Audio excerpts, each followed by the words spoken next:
विमान रे क्रिकेटर को मिलिला भंगा सीट। आसंतु जानिबा एहार सर्विसेस खबर विषय। साउथ आफ्रिकार स्टार क्रिकेटर जंटी रोड्स किछि दिन हेबो भारत रे थिले।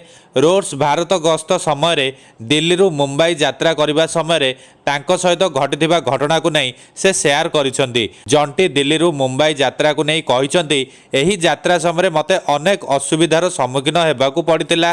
प्रथमतः मुंबई विमान बंदर रे मु चढ़िबाकू थिबा विमान विलंबर पहुंचीथिला।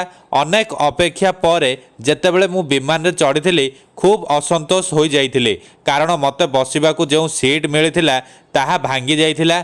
एहा परे मते एक कागज रे दस्तखत करबाकू पड़िथिला जेउथरे लेखा जाइथिला कि मु स्वीकार करूछि कि मो आसन भांगी जाइछि। एही भंगा सीट रे बसी मते यात्रा करबाकू पड़िथिला।